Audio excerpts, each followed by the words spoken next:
ત્રિકોણના પ્રકાર, types of triangle. ચાલો ત્રિકોણના વિવિધ પ્રકાર વિશે જાણીએ. તમે અહીંયા 3 ત્રિકોણને જોઈ શકો છો અને તમે જોઈ શકો છો કે આ ત્રણેય ત્રિકોણ અલગ અલગ છે. તો ચાલો જોઈએ કે અહીંયા અલગ શું છે.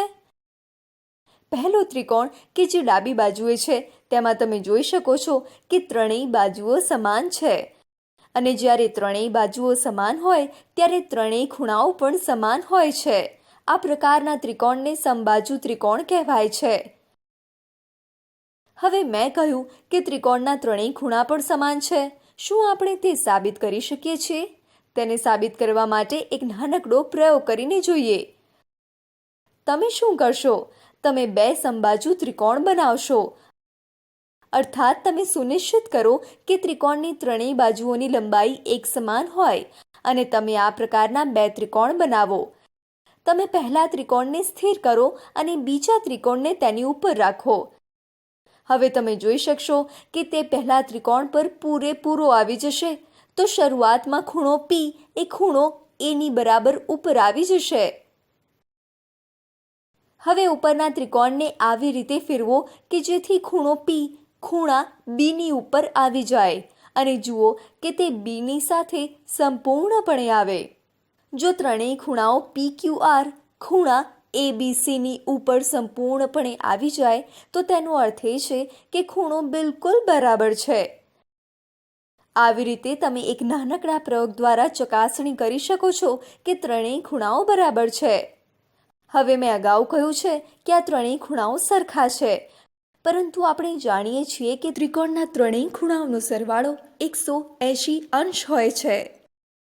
આપણે તે કેવી રીતે જાણીએ છીએ? આપણે બીજા કેટલાક પ્રયોગ કર્યા છે.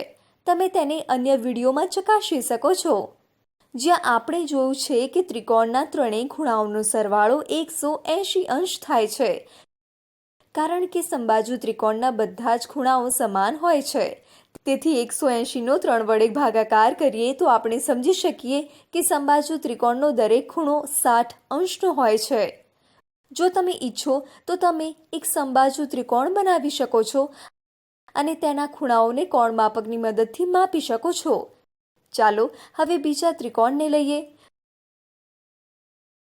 તમે જોઈ શકો છો કે તેની 2 બાજુઓ સમાન છે અને જો 2 બાજુઓ સમાન હોય તો 2 ખૂણાઓ પણ સમાન હશે. આવા પ્રકારના ત્રિકોણને સમદ્વિબાજુ ત્રિકોણ કહેવાય છે. ફરીથી તમે ચકાસી શકો છો કે જ્યારે 2 બાજુઓ સમાન હોય તો 2 ખૂણાઓ પણ સમાન હોય છે. તમે તે કેવી રીતે ચકાસી શકો છો? ફરીથી એક નાનકડો પ્રયોગ કરીએ. તમે એક સમદ્વિબાજુ ત્રિકોણ બનાવી શકો છો. ધ્યાનમાં રાખો કે 2 બાજુઓ એકદમ એકસરખી હોય અને આ પ્રકારના ત્રિકોણની 2 પ્રતિકૃતિઓ બનાવી લો. હવે તમે શું કરી શકો છો? તમે એક ત્રિકોણને બીજા ત્રિકોણની ઉપર આવી રીતે રાખો કે જેથી ખૂણો P ખૂણા A ની ઉપર આવે અને ખૂણો Q ખૂણા B ની ઉપર. હવે તમે ઉપરવાળા ત્રિકોણને ફેરવો, એટલે કે હવે ખૂણો R એ ખૂણા A ની ઉપર આવી જશે અને ખૂણો P ખૂણા C ની ઉપર. હવે જો ત્રિકોણ બરાબર ફિટ બેસી જાય તો તેનો અર્થ એ થયો કે ખૂણો A અને ખૂણો C બિલકુલ એક જ આકારના છે. તેથી તમે આવી રીતે ચકાસણી કરી શકો છો કે એક સમદ્વિબાજુ ત્રિકોણમાં જ્યારે 2 બાજુઓ સમાન હોય ત્યારે 2 ખૂણાઓ પણ સમાન હોય છે. હવે તમે આ ત્રીજા ત્રિકોણ તરફ જુઓ. તમે જોઈ શકો છો કે અહીંયા કોઈ પણ બાજુઓ સમાન નથી અને જ્યારે બાજુઓ સમાન ન હોય ત્યારે કોઈ પણ ખૂણો પણ સમાન નહીં હોય. આવા પ્રકારના ત્રિકોણને વિષમબાજુ ત્રિકોણ કહેવામાં આવે છે. વિષમબાજુ ત્રિકોણની કોઈ પણ બાજુ અથવા કોઈ પણ ખૂણો સમાન હોતો નથી. આ પ્રકારના ત્રિકોણ બતાવે છે કે કેટલી બાજુઓ સમાન છે.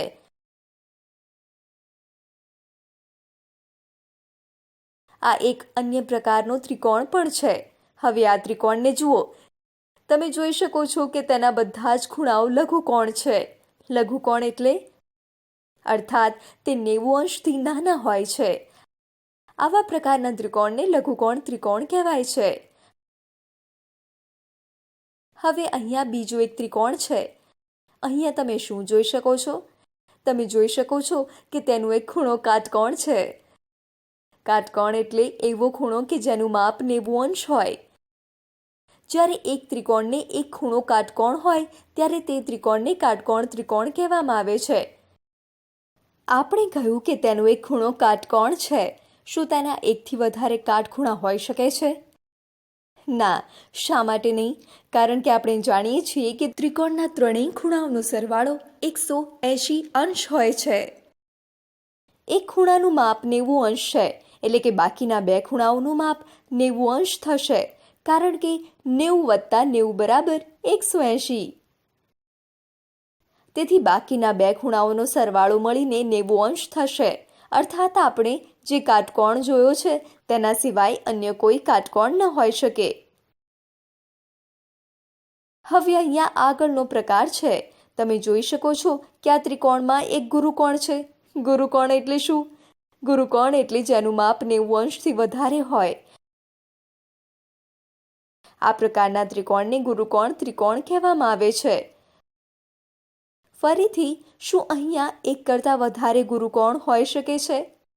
ના. અહીંયા માત્ર એક જ ગુરુકોણ હોઈ શકે, કારણ કે ત્રિકોણના ત્રણેય ખૂણાઓનો સરવાળો 180 અંશ હોય છે. જો એક ત્રિકોણમાં એક ખૂણાનું માપ 90 અંશથી વધારે હોય તો અહીંયા બીજા ખૂણાઓ 90 અંશથી વધારે ન હોઈ શકે. તો ખૂણાઓના આધારે ત્રિકોણના આ 3 પ્રકાર છે. હવે ચાલો કેટલાક ઉદાહરણ જોઈએ. આ ત્રિકોણને જુઓ. આ કયા પ્રકારનો ત્રિકોણ છે? આ એક ગુરુકોણ ત્રિકોણ છે, કારણ કે આપણે જાણીએ છીએ કે તેનો એક ખૂણો ગુરુકોણ છે, જે 105 અંશ છે. હવે આગળનો પ્રશ્ન એ છે કે ત્રિકોણની 3 બાજુઓ છે. 3.5 સેન્ટીમીટર, 2.5 સેન્ટીમીટર અને 3.2 સેન્ટીમીટર. હવે તમે જોઈ શકો છો કે ત્રણેય બાજુઓના માપ અલગ અલગ છે. એનો અર્થ એ થયો કે તે એક વિષમબાજુ ત્રિકોણ છે. હવે આ ત્રિકોણ તરફ જુઓ. તમે જોઈ શકો છો કે અહીંયા એક કાટકોણ છે અને તમે એ પણ જોઈ શકો છો કે તેની બે બાજુઓ પણ સમાન છે. તો તે કાટકોણ ત્રિકોણ છે અને તે એક સમદ્વિબાજુ ત્રિકોણ જેવો દેખાય છે. અર્થાત તે એક કાટકોણ સમદ્વિબાજુ ત્રિકોણ છે. આપણને અહીંયા શું સમજમાં આવે છે? આપણે બે પ્રકારના ત્રિકોણને ભેગા કરી શકીએ છીએ. તમે કાટકોણ અને સમદ્વિબાજુ ત્રિકોણને ભેગા કરી શકો છો અને તેને કાટકોણ સમદ્વિબાજુ ત્રિકોણ કહી શકો છો.